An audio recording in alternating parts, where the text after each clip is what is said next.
What's going on, guys? We're here with the video. Today we're going to be working on this old girl. We're having some AC issues, and I'm going to give you a breakdown on everything that could possibly go wrong with this truck on the AC side. So there's a lot of videos on YouTube that it's always basically one thing fixes everything, which can be true in some instances not. I've already figured out what exactly is wrong with this one. But I'm still going to give you a detailed video on running through on what to look for. Under the hood, I know I got my paddle. My hood shocks went out. Under the hood, this side over here, passenger side, is going to be all your AC components. It's all going to be right here. So you've got your blower fan, your blower motor. You got your blower motor. You've got your vacuum box that holds vacuum in the system. You've got your vacuum pump. You've also got your four-wheel drive actuator. You got your basically your whole AC box, AC system, high side, cold side, or high side, low side, not cold side. Your high side nozzle is going to be right here. It's always the bigger one of the two, or the red one. Low side is going to be your blue, and it's going to be on the accumulator. All right. So basically, in this system, Ford had the whole idea to make everything vacuum actuated. So you've got a lot of these vacuum lines, and yes, these are kind of just all over the place because I basically just run through and pulled everything to check them. You're going to want to check these lines for any fraying, dry rot, crack, anything like that. This line is going to run inside the cab along with the gray line that hits on your coolant pass-through. Basically, it's just some people, that one's a mixed emotion thing right there. Is some people will say it's, oh, you're supposed to pull vacuum, but really it just opens the port to let coolant pass through, in my opinion, and it just stops the vacuum right there. So if you've got issues with your blower motor, I've already pulled my dash out for demonstration, but if you've got issues with your blower motor, your go-to is either going to be your temperature control right here, or it's going to be the blower motor itself. One way to quick diag a blower motor is you can pull the blower motor out. It's 3, 7, or 8 mil bolts. You can get a positive and a negative straight wire, and you can put it inside this port. For the issues I had, but as you can see, this is one of my old blower motor. You've got 2 prongs. One's going to be hot and one's going to be ground. So you can get a Milwaukee battery and 2 straight wires and just connect it, and make sure this is held down with something. I recommend putting this in a vise or something like that, because it will spin pretty quickly and it can hurt your hand if it flies out. Under this, all you do is you pop it down and you push them in like that, and on both sides, and it pop down. You've got your blend door actuator. You've got this vacuum pump that basically, whenever it gets vacuumed, the blend door pump, it'll pull up and you'll go down to your feet. You've got all these wires. These are all vacuum lines for the different options. My bezel off, just to show you this. There is going to be a 6-plug vacuum piece right back here, and you can see it right here. So you've got your 6 lines that go in, and always check for that. That's basically your splitter. That'll cut one off. It basically controls all your functions. So if you've got a nick in one of those wires, you're losing vacuum pressure. So you'll automatically want to change that out, and you can go to a junkyard, pull those out, or you can even order them online through eBay. It's very seldom that this box right here, the black box it connects to, that it'll go out, but I have seen that. So that's just one key thing to look for when you're doing the vacuum.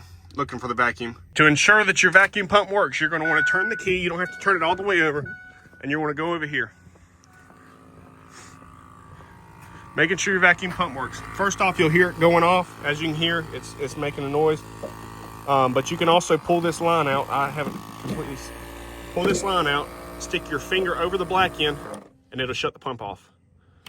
Let go, it'll start back up. So that means you're producing vacuum, which cuts this out altogether. Next, you're going to want to go to your four-wheel drive vacuum actuator for your four-wheel drive. And I very seldom see trucks that actually still work with the switch on the inside to lock the vacuum in, because most time with them being 20-year-old trucks, they're junk. So what you can do is you can unplug this, pull these lines off, and you can stick screws in these ends to cut the flow off, because you're going to end up getting, all it does is basically it's ensuring you have to get out and lock your four-wheel drive in every time. Or you can check this, you can run the polarity test on it, or not polarity, but you can make sure that this still works by throwing power through it and ground, making sure that still works. And then your vacuum box, this box right here, these very seldom, but I have seen them crack.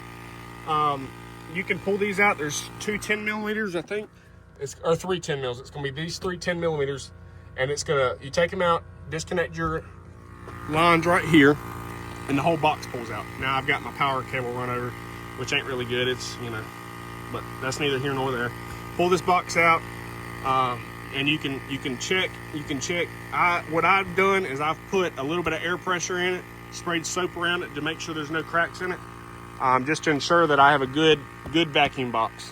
So after checking all these, you know, checking your blower motor, checking your pump, and checking your four-wheel drive actuator and your vacuum box, you're going to want to come in here, and if a big issue with these is the defrost is not working, okay? So defrost is basically run, all these are run, vacuum, runs to your blend door. You're gonna wanna check to see if you've got traditional, you know, the knob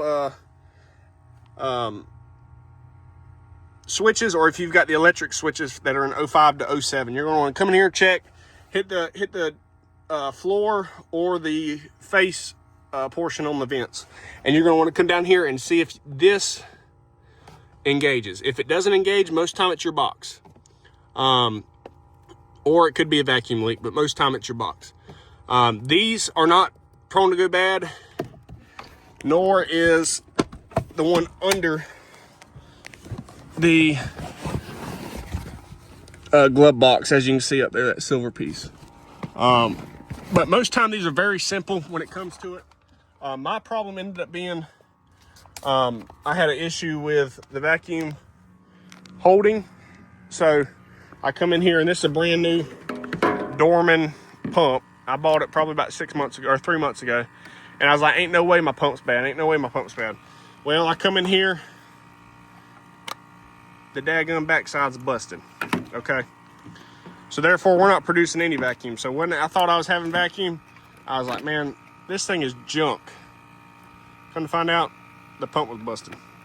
It would still kick on, act normal and everything, but it did not have any vacuum coming from it. So I've heard it all over, but do not buy Dorman. Do not buy Dorman anything. You'll end up wasting money and having to do it again, and buying Ford OEM. So luckily, I had a parts truck that I'd bought a couple months ago, and this is the Ford OEM out of that truck. It was informational on places to start, maybe to check, maybe just to run through and make sure your system is operable. If you ever have any problems with the blend door, it's most time just a vacuum issue. It's very common for these trucks to just blow out the defrost, and you're like, man, where do I start? Everybody's like, oh, vacuum lines, or they're saying your pump's bad. That is not always the case. So you can go chasing a rat or a needle in a haystack on that side. Because I've replaced them. I've replaced the pump, I've replaced this, I've replaced the blower, just not knowing, not being aware of how exactly it works. So I hope some of these things that you can take away from it, you can use it on your own and have your AC fixed. Because I know here in South Georgia, it gets hot. Even in the wintertime, it's supposedly fall, and it's still 80 degrees throughout the day. So, I mean, this is a must in having a truck. You got to have your AC, and I'm glad that I figured it out. So mine ended up being the pump. You know, I've seen them cases where the display's bad. It's not sending a signal through, where either the backside of it, you busted a pin down. And I've even seen where the actuator is bad. So if you come to a case, something I didn't explain to y'all is how these lines are. Of course, the one that comes out the pump, that goes to this box.